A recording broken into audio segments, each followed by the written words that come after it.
என் இனிய தோழர்கள் மற்றும் தோழிகளுக்கு பஞ்சாங்க நேரம் சேனலின் அன்பான வணக்கம். நாம் இன்னைக்கு இந்த வீடியோ பதிவின் மூலமாக என்ன தெரிஞ்சுக்க போகிறோம் அப்படின்னா, கன்னிராசிக்கார நேயர்களுக்கு அடுத்து வரும் 15 நாட்கள் எப்படிப்பட்ட மாற்றம்லாம் நிகழப்போகிறது, மேலும் கன்னிராசிக்காரர்களுடைய வாழ்க்கை, குடும்பம், தொழில் அமைப்பானது எப்படிப்பட்ட மாற்றத்தை எல்லாம் சந்திக்க போகிறது என்று பார்க்க போகிறோம். இந்த பதிவானது கன்னிராசிக்கார நேயர்களுக்கு ஒரு நல்ல பதிவாக அமையும். எனவே நீங்கள் கன்னிராசிக்காரராக இருந்தால் மறக்காம எங்களுடைய சேனலை சப்ஸ்கிரைப் பண்ணுங்க, கூட இருக்க பெல் பட்டனையும் மறக்காம கிளிக் பண்ணுங்க. அப்பதான் நாங்க போடுற ஒவ்வொரு பதிவும் நோட்டிபிகேஷன் மூலமா உடனுக்குடன் உங்களை வந்து சென்றடையுங்க. இப்போ வாங்க வீடியோக்குள்ள போகலாம். வீடியோக்குள்ள போறதுக்கு முன்னாடி உங்களுக்கு விநாயக பெருமானை ரொம்ப பிடிக்கும்னா கணபதியே போற்றி போற்றி என்ன மந்திரத்தை மறக்காம 3 முறை எங்களுக்கு கமெண்ட் பண்ணுங்க. ஸ்ரீ வாராகி அம்மன் ஜோதிட நிலையம். ஸ்ரீ வாராகி அம்மன் ஜோதிட நிலையத்தில் குடும்பத்தில் நடக்கக்கூடிய அனைத்து விதமான பிரச்சனைகளுக்கும் உடனடி தீர்வு வழங்கப்படுதுங்க. குறிப்பாக இவர்களிடம் மாமியார் மற்றும் மருமகள் பிரச்சனை, செவ்வாய் தோஷத்தினால் பிரச்சனைகள், பண பிரச்சனைகள், மாயமந்திரம், மன அழுத்தம், உறவில் சிக்கல் போன்ற அனைத்து விதமான பிரச்சனைகளுக்கும் உடனடி தீர்வு வழங்கப்படுது. உங்களுக்கும் இது போன்ற பிரச்சனைகள் ஏதாவது இருந்தால் மறக்காம ஸ்கிரீன்ல தெரிகிற வாட்ஸ்அப் நம்பருக்கு தொடர்பு கொண்டு நீங்களும் பயன்பெற்றுக்கோங்க. கன்னிராசிக்கார நேயர்களே, அடுத்து வரும் 15 நாட்களும் உங்களுக்கு எப்படிப்பட்ட மாற்றம் நிகழப்போகிறது என்று பார்க்கலாங்க. மே மாதத்தின் 2வது வாரத்தில் திருக்கணித பஞ்சாங்கப்படி நவகிரகங்களின் சஞ்சாரத்தை பார்த்தால் சூரியன் மேச ராசியிலேயே இருக்கிறாரு. 14ஆம் தேதி ரிஷபத்திற்கு இடம் மாறவும் செஞ்சுட்டாரு. செவ்வாய் மீன ராசியிலேயே இருக்கிறாரு. புதன் வக்ர நிவர்த்தி அடைந்து மேச ராசியிலேயே அமர்ந்திருக்கிறாருங்க. ரிஷபத்தில் குருவும் சஞ்சரிக்கிறாரு. சுக்கிரன் மேச ராசியிலேயே சஞ்சரிக்கிறாரு. கும்பத்தில் சனி, மீனத்தில் ராகு, கன்னியில் கேது என கிரகங்கள் சஞ்சரிக்குதுங்க. மேலும் இந்த வாரத்தில் கிரக மாற்றம் எதுவும் கிடையாது. சந்திரன் இந்த வாரம் ரிஷபம், மிதுனம், கடகம், சிம்மம் ஆகிய ராசிகள்லேயே பயணம் செய்கிறாரு. மேலும் கன்னி, துலாம், விருச்சிகம், தனுசு ஆகிய ராசிக்காரர்களுக்கு சந்திராஷ்டமம் இருக்கிறதுனால அவங்க எச்சரிக்கையுடனும் கவனமுடனும் இருக்க வேண்டும். மேலும் இந்த வாரம் கிரகங்களின் சஞ்சாரம், கூட்டணி பார்வைகளால் மேசம் முதல் மீனம் வரை 12 ராசிக்காரர்களுக்கும் யாருக்கு அதிர்ஷ்டம் அதிகரிக்கும், சுபவிரய செலவுகள் யாருக்கு வரும் என்று தொடர்ந்து இந்த பதிவில் நாம் தெரிஞ்சுக்கலாம். அதில் கன்னிராசிக்காரர்களுக்கு அடுத்து வரும் 15 நாட்களும் எப்படிப்பட்ட மாற்றம் நிகழப் போகிறது என்று பார்க்கலாங்க. அறிவுத்திறனை அள்ளித்தரும் புதனை அதிபதியாக கொண்டவங்க தான் கன்னிராசிக்கார நேயர்கள். இவர்களுக்கு சூரியன் 8 மற்றும் 9ஆம் இடத்துல அமர்ந்திருக்கிறாருங்க. இதனால முதலாளிகளின் அன்பை பெறுவது உங்களுக்கு மிகவும் கடினமாகத்தான் இருக்கும். ஆகவே அர்ப்பணிப்பு உணர்வோடு நீங்க வேலை செய்யும் இடத்துல வேலை பார்க்க வேண்டும். அலட்சியமாக இருந்தால் சிலர் வேலை இழக்க வேண்டிய அபாயம் கூட ஏற்படலாங்க. சந்திரனின் நகர்வுகளால் சில நன்மைகள் நடந்தாலும் கூட குடும்பத்தில் இருந்த குழப்பங்கள் தீர்வது மிகவும் கடினமாகத்தான் இருக்கும். ஆகவே கோபத்தை தூக்கி எறிந்துவிட்டு இல்லற வாழ்க்கையில மகிழ்ச்சியை நிலைநாட்ட நீங்க பாடுபட வேண்டுங்க. செவ்வாய் 7ஆம் இடத்தில் இருப்பதால தகப்பனார் வழியில மருத்துவ செலவுகள் உங்களுக்கு வந்து கொண்டுதான் இருக்கும். நீங்கள் எதிர்பார்த்த காரியம் நண்பர்கள் மூலமாக உங்களுக்கு கண்டிப்பாக நிறைவேறும். தொழிலுக்கு தேவையான உதவிகள் கிடைக்க பெறுவீங்க. புதன் 7ஆம் இடத்தில் அமர்ந்திருப்பதால வியாபாரத்தை பெருக்குவதற்காக புத்திசாலித்தனமாக சில நல்ல முடிவுகளை நீங்க எடுப்பீங்க. அதன் மூலமாக நிலையான வருமானமும் உங்களுக்கு பெற போறீங்க. குரு 9ஆம் இடத்தில் இருப்பதால நினைத்த காரியங்கள் உங்களுக்கு தடையில்லாமல் நிறைவேறும். வெளிநாடு செல்வதற்கான வாய்ப்புகளையும் நீங்க பெற போறீங்க. சுக்கிரன் 8ஆம் இடத்தில் இருப்பதால சுப நிகழ்ச்சிகளில் சிக்கலும் உண்டாகலாம். விரைய செலவுகளும் உங்களுக்கு அதிகரித்து கொண்டு தான் இருக்கும். பிள்ளைகள் தன்னிச்சையாக செயல்படுவாங்க. சனி 6ஆம் இடத்தில் இருப்பதால குடும்ப செலவுக்காக கடன் வாங்க வேண்டிய நிலை கூட உருவாகலாம். திட்டமிட்டு செலவு செய்யவில்லை என்றால் பண தட்டுப்பாடு உங்களுக்கு பாடாய்படுத்த போகுது. ராகு 7ஆம் வீட்டில் இருப்பதால குடும்பத்தில் பிரச்சனை வராமல் நீங்கள் பார்த்து கொள்ள வேண்டும். கேது 1ஆம் வீட்டில் இருப்பதால மனைவியோடு மல்லு கட்டி சிக்கலை நீங்க பெரிதாக்க கூடாது. 10ஆம் தேதி சந்திராஷ்டிரமம் இருக்கிறதுனால நீங்க கவனமாக காரியமாற்றவும் செய்ய வேண்டும். மேலும் கன்னி ராசிக்கு இந்த வாரம் நல்ல பலன்கள் மிகுதியாக கிடைக்கும் வாரம் என்றே சொல்லலாம். கடந்த காலத்தில் செய்த கடின உழைப்பிற்கான பலனும் கௌரவமும் உங்களுக்கு கிடைக்கும். பணியிடத்தில் மேலதிகாரிகளின் ஆதரவை நீங்கள் பெற போறீங்க. உங்கள் வேலையில் மகிழ்ச்சியான சூழலே நிலவும்.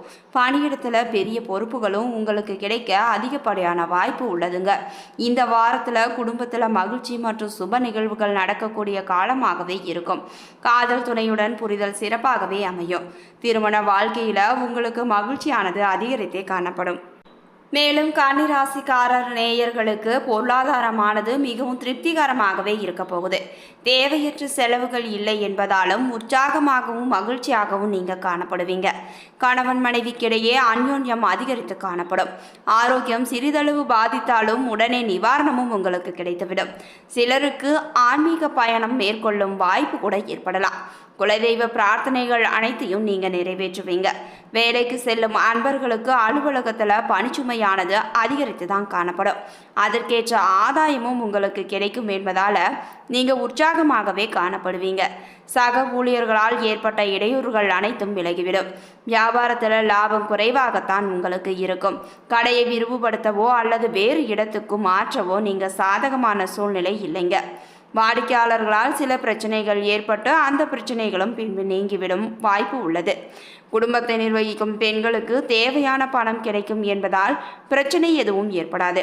அலுவலகத்தில் கூடுதல் பொறுப்புகளும் அதற்கேற்ற சலுகைகளும் உங்களுக்கு நிச்சயமாக கிடைக்கும்.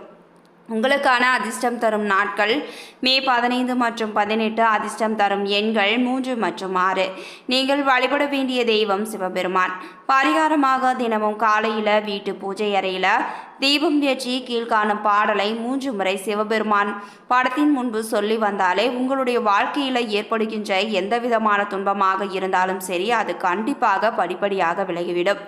அந்த பாடல் என்னவென்றால், மண்ணானவன் உலகிற்கொரு மலையானவன், பிழையில் பொன்னானவன் முதலானவன், பொருள் சூழ்புல மங்கை, எண்ணானவன் இசையானவன், இளநாயிரின் சோதி, அண்ணானவன் உறையும் இடம் ஆலந்துரை அதுவே என்ற பாடலை தினமும் பூஜை அறையில் சிவபெருமானின் படத்தின் முன்பு 3 முறை சொல்லி வாருங்கள். கண்டிப்பாக உங்களுக்கு வாழ்க்கையில் ஏற்படுகின்ற எந்த ஒரு துன்பமாக இருந்தாலும் சரி, அது கண்டிப்பாக நிச்சயமாக படிப்படியாக குறைந்துவிடும். அந்த மாற்றத்தை நீங்களே கண்கூடாக பார்ப்பீங்க. உத்திரம் 2, 3, 4ஆம் பாதத்தில் பிறந்தவர்களுக்கு இந்த வாரம் உடன் பிறந்தவர்களை அனுசரித்து செல்வதுதான் உங்களுக்கு நல்லதுங்க. கல்வியில தேர்ச்சி, தெய்வ சிந்தனை மற்றும் தர்ம சிந்தனையும் உங்களுக்கு ஏற்படும். சிலருக்கு உயர் ரக வாகனங்கள் கிடைக்கக்கூடிய வாய்ப்பு கூட இருக்குது. பணம் சம்பாதிப்பதில் ஆக்கமும் ஊக்கமும் கண்டிப்பாக ஏற்படும். சிலருக்கு பணமுடை ஏற்படுவதோடு தேவையற்ற அலைச்சல்களும் ஏற்பட போகுது. வீண் மனஸ்தாபங்கள் தவிர்த்தால் மட்டுமே வீட்டில் அமைதி நிலவும். பல புண்ணிய தலங்களுக்கு பயணம் செய்யும் வாய்ப்பும் உங்களுக்கு கிட்டும். திருமணம் ஆகாதவர்களுக்கு திருமணமும் கண்டிப்பாக நிச்சயமாகும். சிலர் பல வகையிலும் பிறரால் குற்றம் சாட்டப்பட்டு அவதிப்படவும் நேரலாம். பணிபுரியும் பெண்கள் பதவி உயர்வுகளை எதிர்பார்க்கும் வாரமாக இந்த வாரம் அமையுது. மேலும் அஸ்தம் நட்சத்திரத்தில் பிறந்தவர்களுக்கு இந்த வாரத்தில் பெரிய மனிதர்களின் அன்பும் ஆதரவும் கண்டிப்பாக கிடைக்கும். தாயார் மூலம் உங்களுக்கு நன்மைகளும் ஏற்படும். பிறர் மேல் ஏற்படும் பொறாமை காரணமாக அவர்களுடன் போட்டி போட தோன்றுங்க. குடும்பத்தில் வாக்குவாதங்களை தவிர்த்தால் மட்டுமே உங்களுக்கு வளமான வாழ்வு அமையும். புதிய தொழில்கள் தொடங்க நல்ல வாய்ப்புகளும் உங்களுக்கு வந்து சேரும். உயர் அதிகாரிகள் உத்தரவுப்படி நடக்க உங்களுக்கு உயர்வு ஆனது ஏற்படும். பல வழிகளிலும் தனவரவு ஏற்பட போகுது. எந்த காரியத்தையும் திறம்பட செய்யும் செயல்திறன் கூடுவதால் பணி இலக்கை நீங்கள் நிச்சயமாக அடைவீங்க. சிலருக்கு மற்றவர்களை ஆணையிடும் உயர் பதவியும் கிடைக்கும். புதிதாக வேலை தேடுபவர்களுக்கு நல்ல காலம் பிறக்கும் என்றே சொல்லலாங்க. அடுத்து சித்திரை 1, 2ஆம் பாதத்தில் பிறந்தவர்களுக்கு இந்த வாரத்தில் உறவுகளின் உதவியால் கண்டிப்பாக உயர்வு ஏற்பட போகுது. மேடை பேச்சாளர்கள் பொருளாதார நிலையை பொறுத்தவரை சிறப்பான காலகட்டம் என்றே இந்த வாரத்தை நீங்கள் எடுத்துக்கலாம். சிலருக்கு தேவையற்ற செலவுகள் காரணமாக சேமிப்புகளில் இருக்கும் பணத்தில் கை வைக்க வேண்டிய நிலை கூட ஏற்படலாம்.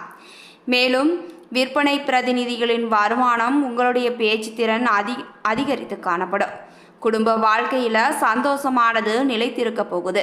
மேலும் பாளைய கடன்கள் விரைவில் உங்களுக்கு வசூலாகும் நிலையும் இந்த வாரத்தில் ஏற்படும்.